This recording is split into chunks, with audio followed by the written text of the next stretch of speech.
Hello everyone. आज हम लोग बीएससी ऑर्गेनिक केमिस्ट्री में स्टीरियोकेमिस्ट्री ऑफ ऑर्गेनिक कंपाउंड जो हमने यूनिट स्टार्ट की है उसमें एक बहुत ही इंपॉर्टेंट टॉपिक डिस्कस करेंगे, that is called geometrical isomerism यानी ज्यामितीय समवेता।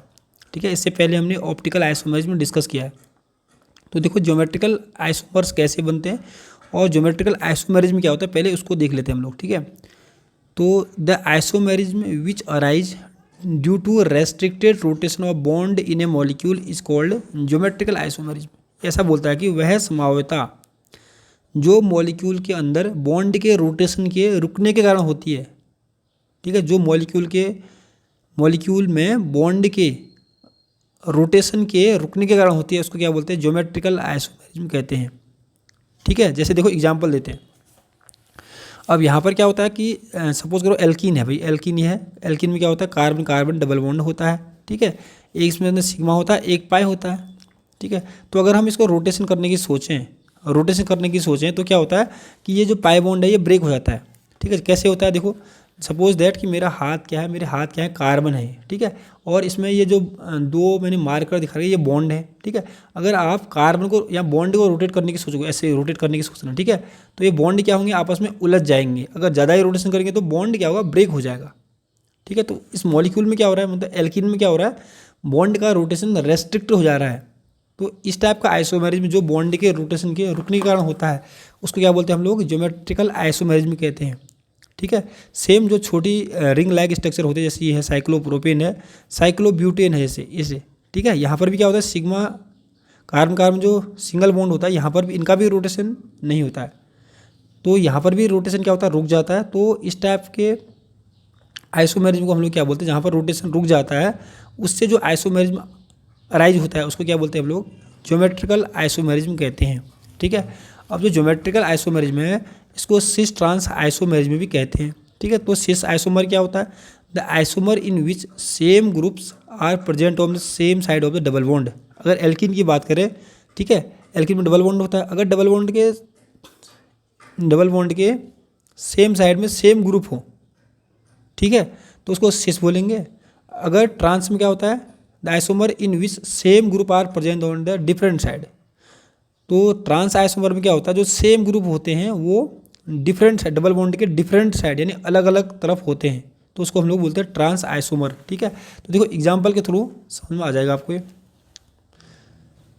तो देखो जैसे हमारे पास ये है, यहाँ पर देखो कार्बन कार्बन डबल बॉन्ड है, तो इसके दोनों तरफ क्या है, ऊपर साइड देखो, ऊपर साइड क्या है, CH3 CH3, मतलब एक साइड सेम ग्रुप है और नीचे भी क्या है, सेम ग्रुप है, तो इसको क्या बोलेंगे, सिस। और यहाँ पर देखो कार्बन कार्बन डबल बॉन्ड है, इसके एक साइड में क्या है, CH3 है, दूसरे साइड में क्या है, CH3 है, मतलब जो सेम ग्रुप है वो अपोजिट साइड है, 180 डिग्री पर होंगे। ठीक है, तो इसको क्या बोलते हैं हम लोग, ट्रांस आइसोमर। ठीक है, यहाँ पर H की का भी कंपेयर कर सकते हो, H और H भी अपोजिट साइड है। ठीक है, यहाँ पर H और H भी क्या है, सेम साइड है, तो इसको सिस बोलेंगे, इसको ट्रांस आइसोमर कहते हैं। ठीक है, तो देखो सिस ट्रांस आइसोमेरिज्म शो करने के लिए मॉलिक्यूल के पास कुछ कंडीशन का पालन करना पड़ता है, मॉलिक्यूल को कुछ कंडीशंस को अप्लाई करना पड़ता है। जैसे number 1, the molecule must contain a carbon carbon double bond about which there is no free rotation. अगर हम इसकी बात करें कि भाई ये ज्योमेट्रिकल आइसोमेरिज्म शो कर सकता है कि नहीं कर सकता है, तो सबसे पहले ये याद रखो कि मॉलिक्यूल में कार्बन कार्बन डबल बॉन्ड होना चाहिए। तो यहाँ पे डबल बॉन्ड है, यहाँ पे डबल बॉन्ड है, तो पहले शर्त का पालन तो कर रहा है। ठीक है, दूसरा क्या है कि बोथ ग्रुप्स और atoms attach to each carbon should be different. ये क्या बोल रहा है कि जो ये कार्बन है ना, कार्बन के साथ जो एटम्स और ग्रुप जुड़े हुए हैं वो डिफरेंट होनी चाहिए। मतलब कि जैसे CH3 है तो यहाँ पर दूसरा CH3 नहीं होना चाहिए। एक कार्बन में जो दो ग्रुप जुड़े हैं वो अलग अलग होने चाहिए, यहाँ पर भी अलग अलग है, यहाँ पर भी अलग अलग है। ठीक है, इस कार्बन के साथ भी अलग अलग जुड़े हैं, इसके साथ भी अलग अलग जुड़े हैं, सेम यहाँ पर भी। तो दो कंडीशन, नंबर 1 डबल बॉन्ड होना चाहिए, दोनों में है।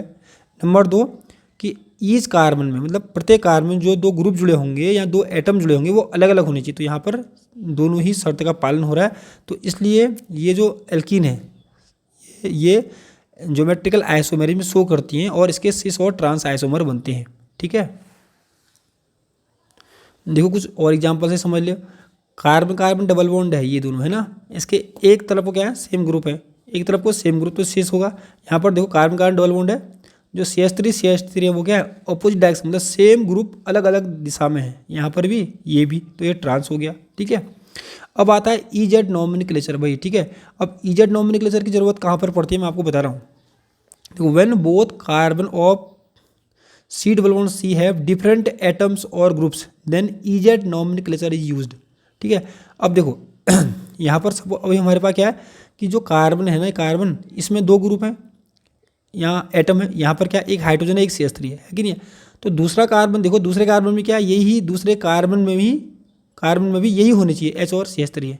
तब हम लोग सिस ट्रांस कर सकते हैं। सिस ट्रांस कब कर सकते हैं, जब दोनों कार्बन में जो ग्रुप हैं वो कॉमन होने चाहिए। जैसे यहाँ पर H और CH3 है तो यहाँ पर भी H और CH3 है, ठीक है। तो अब इसको सिस ट्रांस कह सकते हैं। अगर भाई इस कार्बन में और इस कार्बन में सभी के सभी चार के चार एटम या ग्रुप अलग अलग हों तो फिर सिस ट्रांस नहीं कर सकते ना। देखो जैसे इसकी बात कर रहा हूँ, सपोज करो ये हमारे पास है फ्लोरीन, क्लोरीन, ब्रोमीन, आयोडीन। अब क्या करेंगे बताओ, अब तो सिस ट्रांस कर नहीं सकते। सिस क्या होता है, जब सेम एक जैसे ग्रुप एक साइड हो तो यहाँ पर तो सबके सब चार के चार अलग हो गए ना, तो यहाँ पर क्या करेंगे ईजेड नॉमेनक्लेचर यूज करेंगे, ठीक है। अब देखो ई क्या होता है, जेड क्या होता है, पहले इसके बारे में देख लेते हैं। तो जो यहाँ पर जेड आइसोमर है, जेड जो है, जेड मतलब जुजामेन होता है, इसका मतलब होता है टुगेदर, एक साइड या एक साथ, ठीक है। If groups of higher priority और lower priority are on the same side of carbon carbon double bond, ये ऐसा बोलता है जो समूह हैं या एटम हैं वो कार्बन कार्बन जो हायर प्रायोरिटी के हैं या लोअर प्रायोरिटी के हैं, अगर वो कार्बन कार्बन डबल बॉन्ड के एक साइड में सेम साइड में हो तो उस आइसोमर को जेड बोलते हैं, ठीक है। और जैसे ई आइसोमर है, ई को क्या बोलते हैं, एंटीजन बोलते हैं। इसका मीनिंग क्या होता है, ऑपोजिट, ठीक है। ये क्या बोलता है, when groups of higher priority और lower priority are on the opposite side of carbon carbon double bond then the isomer is E isomer, ठीक है। देखो एग्जाम्पल से समझ में आएगा। यहाँ पर देखो सबसे पहले हमने ये मॉलिक्यूल ले लिया है, इसमें कार्बन कार्बन डबल बॉन्ड देखो 1 2 3 4 ग्रुप है कि नहीं है, 4 ग्रुप जुड़े हुए हैं। तो जो कार्बन है एक कार्बन में कितने जुड़े हैं, 2 ही तो जुड़ेंगे ना। उनको वरीयता दे दो। वरीयता कैसे, परमाणु क्रमांक के आधार पर। परमाणु क्रमांक जिसका ज़्यादा होगा उसको 1 मिलेगा, तो इसका परमाणु क्रमांक कितना होता है 17, इसका होता है 9, तो पहला इसको मिलेगा दूसरा इसको, ठीक है। अब दूसरे कार्बन में आओ, उसमें भी 2 जुड़े हैं तो उनको भी अलग से दे दो, 1 2 हो जाएगा, ठीक है। अब देखो सेम प्रायोरिटी वाले सेम साइड है कि नहीं है, ऊपर ऊपर, सेम प्रायोरिटी वाले नीचे नीचे, तो इसको बोलते हैं जेड। तब बोला उसको जुड़ा हुआ मतलब टुगेदर, ठीक है। सेम प्रायोरिटी वाले एक साथ होंगे, ठीक है। अब यहाँ पर देखो इसको काउंट करो, इसमें भी नंबरिंग करो 1 2 1 2। अब यहाँ पर सेम प्रायोरिटी वाले क्या हो गए, अपोजिट साइड हो गए। देखो एक एक वाले अपोजिट साइड, ये नीचे को है तो ऊपर को हो गया, ठीक है। ये देखो 2 2 वाले भी अपोजिट साइड हो गए, तो इसको बोलते हैं ई आइसोमर कहते हैं, ठीक है। ऐसे बहुत सारे एग्जाम्पल हम लोग करने वाले हैं।